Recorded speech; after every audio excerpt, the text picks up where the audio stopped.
Gusto nyo bang bumalik sa panahon ng bato? Iyan ang tanong na bumungad sa amin. Walang pasubali. Walang preno. Isang tanong na sinundan ng isang banta na nagkakahalaga ng 40 trilyon. Hindi ito simpleng negosyo. Ito ay isang pagtatangka na nakawin ang kaluluwa ng isang bansa. Ito ang mukha ng imperialismo ng China sa makabagong panahon. Pumirma kayo sa kasunduan. At bubuhayin naming muli ang inyong bansa. Hindi ito biro. Sa panahong ito ng ika-21 siglo, akala natin ay tapos na ang panahon ng pananakop. Pero mali tayo. Hindi na kailangan ng baril at kanyon. Isang enter key lang sapat na. Bumagsak ang Republika ng Pilipinas sa loob ng ilang minuto. Ang Amerika, ang Germany, ang Europa, walang nakakilos agad. Masyadong mabilis ang pangyayari. Kaya naman sila ang kumilos. Alam nyo na kung sino sila. 4 na letra. Hapon. 120 segundo. 180 segundo. 3 minuto. Sa loob ng 3 minutong iyon, binago nila ang kasaysayan ng Pilipinas. Ito ang kwento ng isang himala na yumanig sa buong mundo. Ako si Undersecretary Rafael Moya ng Department of Information and Communications Technology, DIC. Isang taon na ang nakalilipas, nasaksihan ko kung paano gumuho ang aking inang bayan sa loob lamang ng 3 minuto. At ang humila ng gatilyo. Ang bansang akala natin ay kaibigan at partner sa kaunlaran. Isa akong teknokrata. 52 anyos. Nagtapos ako ng sa Economics sa London School of Economics. 20 taon akong nagsilbi sa gobyerno. Nakita ko ang lahat, ang hagupit ng bagyong Yolanda, ang krisis sa bigas, ang pandemya. Sa bawat sakuna, naroon ako sa war room, nagmamando, lumalaban. Akala ko handa na ako sa lahat. Pero mali ako. Ang nangyari noong madaling araw ng Nobyembre 3, 2025 ay hindi krisis.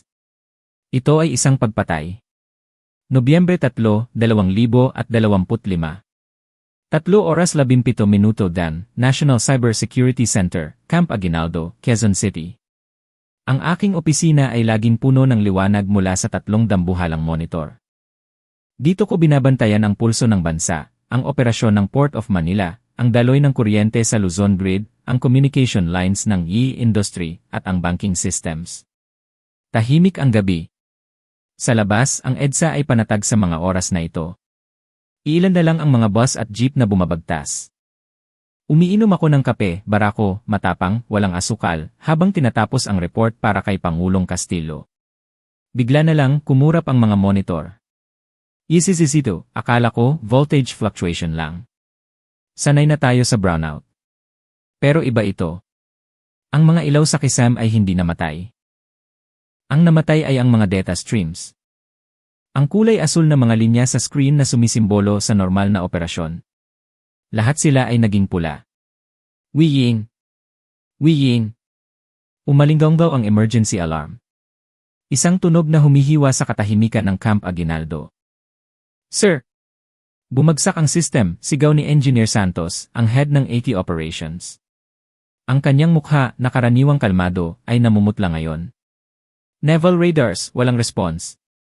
Central bank servers, offline. Lahat ng government hospitals, nawalan ng access sa patient records. Tumayo ako, halos matapon ang kape ko. Tumingin ako sa malaking screen sa gitna ng war room. Ang mapa ng Pilipinas. Puno ng pulang tuldok. Mabilis itong kumalat na parang virus. Mula Luzon, Visayas, hanggang Mindanao. Report, sigaw ko, pilit pinatatatag ang boses ko. Sir, nanginginig na sabi ng isang analyst. Ang traffic light system ng Metro Manila Development Authority, LLA, frozen. Ang mga cargo sa Port of Manila. 40,000 tons ng kargamento nakabitin sa ere. Ang mga crane, tumigil. Ang Philippine General Hospital, tanong ko, kinakabahan. Sir, 2,300 na pasyente. Nawala ang records nila. Ang mga life support systems na nakakonect sa network. Nag-a-alarm. Nanghina ang tuhod ko. Sa labas, sa mga lansangan ng Maynila, 17,000 na riyen ang sabay-sabay na nag-offline. Ang mga besi na nagpapadala ng pera, ang mga pamilyang umaasa sa remittance para makabili ng gamot at pagkain. Putol ang koneksyon. Sa loob ng 3 minuto, ang bansang may 115 milyong tao ay tumigil sa pagtibok. Anong nangyayari, bulong ko? Hanapin niyo ang dahilan. Ilang sandali pa, pumasok ang Chief Technical Officer. Tagaktak ang pawis sa noo niya. Yusek. Sabay-sabay na system shutdown. Lahat ng major infrastructure. Hindi ito aksidente. Imposible sa disenyo na bumagsak sila ng sabay-sabay dahil hiwa-hiwalay ang network nila. So, ano to? Tumingin siya sa akin, puno ng takot ang mga mata. May kumokontrol mula sa central source. May pumatay ng switch. 4 oras lang, Malacanang Palace, Manila. Ang hangin sa loob ng emergency conference room sa Malacanang ay masikip. Amoy kape at takot. Nakaupo si Pangulong Castillo sa kabisera, ang kanyang barong ay gusot, ang mukha ay kulay abo sa puyat at pangamba. Yusek Moya, basag na boses ng Pangulo. Ano ang status? Mr. President, panimula ko, 87% ng national infrastructure ay paralisado. Walang makapasok o makalabas na pera.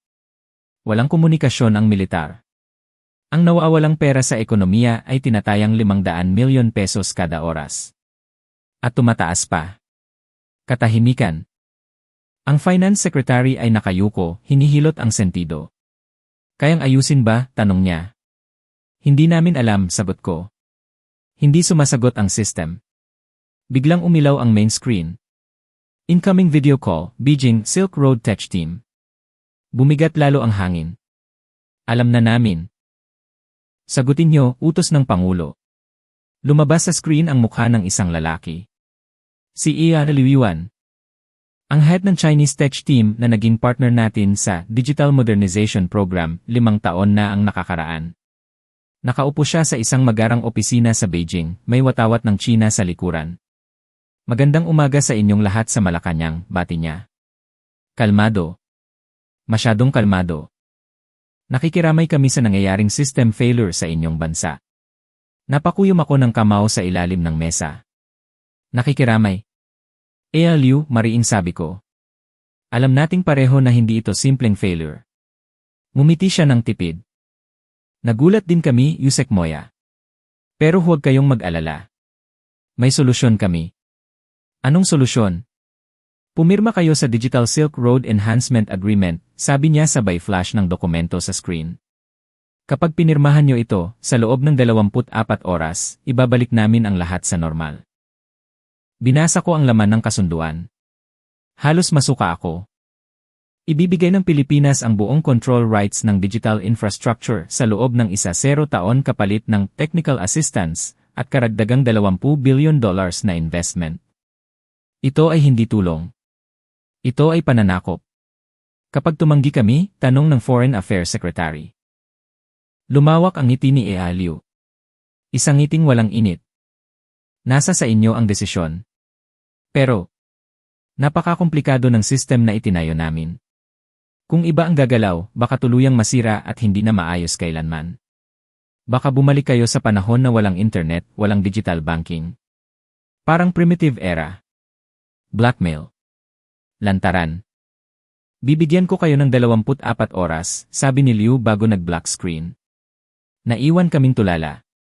Tumingin ako sa bintana ng palasyo. Ang Pasig River ay madilim. Ang skyline ng Makati ay walang ilaw. Naalala ko noong 2019. Nasa Beijing kami. Pumapalakpak. Tuwang-tuwa sa tulong inaibinigay ng China para i-modernize ang ating internet at grid. Akala natin biyaya. Iyon pala, 5 taon na tayong nilalagyan ng kadena. 10 oras yan, bumalik ang forensic team namin na may dalang resulta. Backdoor, sir, sabi ng tech lead. Mula pa sa simula. Sa bawat server na ininstall nila, may nakatagong code. Isang kill switch. Para tayong may nakatanim na bomba sa bawat poste, bawat bangko, bawat ospital. Ibig sabihin, nanginginig kong sabi, isang pindot lang nila, patay tayong lahat. 3 oras yal. Emergency Cabinet Meeting. Nagkakagulo na. Ang Finance Secretary ay sumisigaw, wala tayong choice. Kailangan nating pumirma. Namamatay ang ekonomiya. Nagkakariyot na sa Quiapo at Divisoria dahil hindi makapag-withdraw ng pera ang mga tao. Ang mga palengke, walang cash flow. Pero isusuko natin ang soberanya, sigaw ko pabalik. Magiging alipin tayo ng 10 taon. Anong silbi ng soberanya kung gutom ang mga Pilipino, sagot niya. Sa gitna ng sigawan, bumukas ang pinto. Pumasok si Diego Salazar, isang 28 anyos na data analyst. Tahimik lang siya dati, pero ngayon may apoy sa kanyang mga mata. Sir, sabi niya. May isa pa tayong opsyon. Wala tayong oras para sa teorya, Diego, bulyaw ko. Sir, nakita ko ang nangyari sa Estonia at Kenya. Parehong atake. Parehong estilo. Pero nakabangon sila. Natahimik ang lahat. Sino ang tumulong? Tanong ng Pangulo. Ipinakita ni Diego ang tablet niya. Isang bandila. Isang pulang bilog sa gitna ng puting latsad. Japan. Natawa ng mapakla ang Finance Secretary. Japan? Ang bansa ng anime at ramen? Ano ang magagawa nila laban sa China? Sir, matapang na sagot ni Diego. Ang cybersecurity ng Japan ay top tier sa buong mundo. Sila ang nag-ayos ng Estonia sa loob ng 72 oras. Sila ang nagligtas sa Kenya. Tumingin ako sa Pangulo. President, kailangan nating sumubok. Kahit gaano kaliit ang tsansa. Tumango ang Pangulo. Tawagan mo sila, Rafael. Confidential line. 5 oras yal. Nanginginig ang kamay ko habang hawak ang telepono. Tinatawagan ko ang Japanese Embassy sa Rojas Boulevard. Embassy of Japan, Manila. This is Ambassador Sato. Ambassador, sabi ko, pinipilit kong huwag garalgal ang boses ko. Ako si Yusek Moya. Kailangan namin ng tulong. Emergency. Nakinig si Ambassador Sato. Ramdam ko ang kanyang simpatsya. Nang banggitin ko ang Digital Silk Road Agreement, narinig ko ang kanyang buntong hininga. Naintindihan ko, Yusek Moya. Tatawagan ko ang Tokyo. Agad. Makalipas ang 3 oras, 8 oras siya, tumunog ang video conference ko. Isang lalaki ang nasa screen. Nasa edad 40, nakasalamin, may itsurang seryoso pero mapagkakatiwalaan. Sa likod niya ay ang skyline ng Tokyo sa gabi. Magandang gabi, Yusek Moya. Ako si Tanaka Kazuo ng National Center of Incident Readiness and Strategy for Cybersecurity, NIST. Ang boses niya ay kalmado. Parang bato sa gitna ng bagyo. Ipinaliwanag ko ang lahat. Ang kill switch. Ang deadline. Kaya niyo bang ayusin, tanong ko. Posible, sagot ni Tanaka. Pero kailangan nating gumawa ng parallel network. Parallel network. Gagawa tayo ng bagong sistema. Hiwalay sa luma. Cloud-based. At sa day, ililipat natin ang buong bansa sa bagong system ng sabay-sabay. Gaano katagal ang paglipat?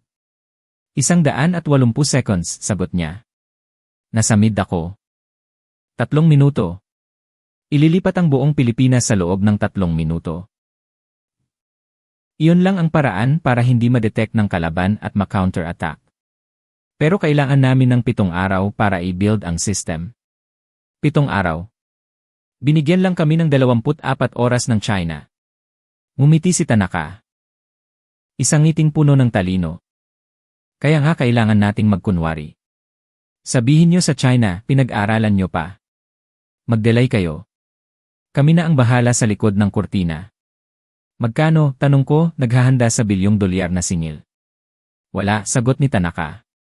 Natigilan ako. Anong wala? Humanitarian aid, Yusek Moya. Tulong ng kaibigan sa kaibigan. Ang hinihiling lang namin, kapag nakabangon kayo, tulungan nyo rin ang ibang bansa na matutulad sa inyo. Naluha ako. Sa mundong puro interes at pera, may liwanag pa pala. Darating kami mamayang gabi. 18 engineers. Maghanda kayo ng secure room sa ilalim ng Malacanang. 12 oras and ang light terminal. Dumating sila. Walang fanfare. Walang EA treatment. Si Tanaka at ang 18 niyang kasamahan ay naglakad palabas ng arrival area bit-bit ang tig-isang maliit na maleta. Sinalubong ko sila. Mainit at maalinsangan ang gabi sa Maynila kahit Nobyembre na. Welcome to Manila, Tanaka-san. Salamat, Yusek. Saan ang trabaho? Wala nang paligoy-ligoy. Dinala namin sila sa Malacanang bunker. Dito nagsimula ang 7 araw na walang tulugan. Tinawag namin itong Operation Agila. Araw 1. Araw 2. Araw 3. Nakita ko kung paano magtrabaho ang mga Hapon. Walang reklamo. Walang pahinga. Ang mga kasama kong Filipino engineers, si Carlos, si Maria, at iba pa, ay unay nahihiya, pero kalaunan ay nahawa sa dedikasyon ng mga bisita. Kain muna kayo, alok ko ng pandesal at kape tuwing madaling araw. Salamat, sabi ni Tanaka, pero ang mata ay nasa screen pa rin. Ang ganda ng bansa nyo, Yusek. Sayang kung makukulong sa digital cage. Nakita ko ang bayanihan sa loob ng kwartong iyon. Ang mga Pilipino at Hapon, nagpapalitan ng code, nagtutulungan, nagkakaintindihan kahit magkaiba ng wika. Sa ika-5 araw, nabuhay ang e-system ng palihim. Umiyak ang mga doktor nang makita ulit ang records ng mga pasyente. Huwag niyong ipapaalam sa labas, utos ni Tanaka. Dapat sabay-sabay. Ika-7 araw. 2 oras yan, 1 oras na lang bago ang deadline ng aming sariling timeline. Handa na ang parallel network. Pero dumating ang kalaban. Isang itim na kotse ang huminto sa gate ng Malacanang. Ang Chinese ambassador, si Ambassador Zhao. Pumasok siya sa opisina ko nang walang pasabi. Ibinagsak niya ang mga litrato sa mesa ko. Litrato ni Tanaka-san.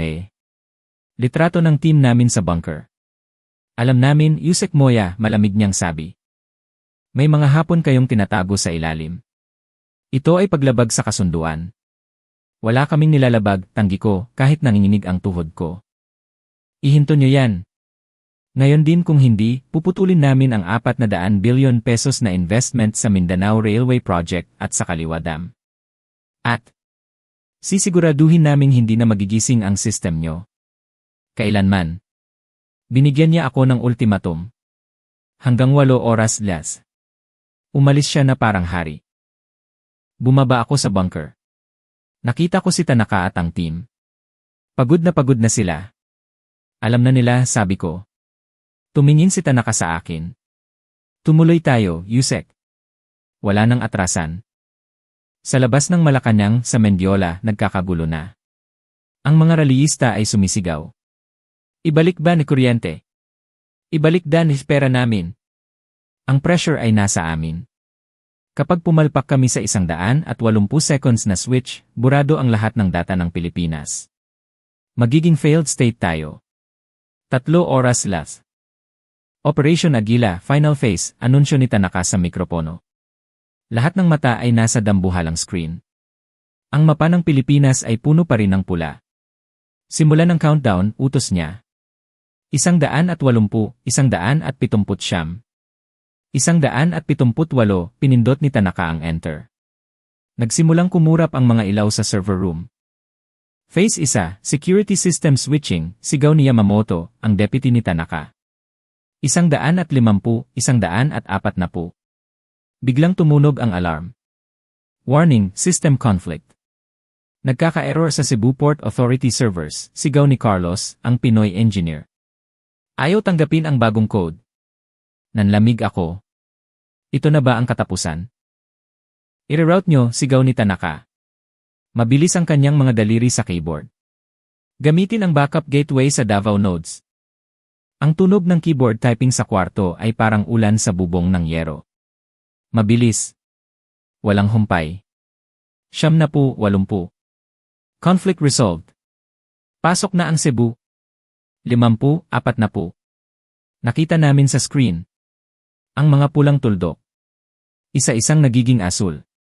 Ang NA. Ang energy negatibo 3. Ang mga bangko sa Makati. Ang mga ospital sa Quezon City. 1-0, Siyam. 8, hinawakan ko ang rosaryo sa bulsa ko. Lord, bahala na po kayo. 3, 2. 1, blackout. Namugd ang screen. Katahimikan. Bigo ba tayo? 1 segundo. 2 segundo. Biglang. Flash! Bumukas ang lahat ng screen. Kulay luntian. System online. Network secure. Parallel system active. Nagsigawan ang lahat sa bunker. Nagyakapan ang mga Pilipino at Hapon. Si Carlos ay umiiyak habang yakap si Yamamoto. Ako? Napaupo ako sa sahig. Tumulo ang luha ko. Ligtas na tayo. 6 oras 5 minuto diyan, tumunog ang telepono. Galing sa IE. Yusek. Buhay na. Nakikita na namin ang records. Gumagana na ang mga makina. Sumunod ang tawag mula sa Port of Manila. Sir, gumagalaw na ang mga crane. Nailalabas na ang mga bigas at gamot. Lumabas ako ng Malacanang kasama si Tanaka. Naglakad kami papunta sa Pasig River. Sumisikat na ang araw. Ang ginintuang liwanag ay tumatama sa tubig. Sa malayo, naririnig ko ang busina ng mga sasakyan.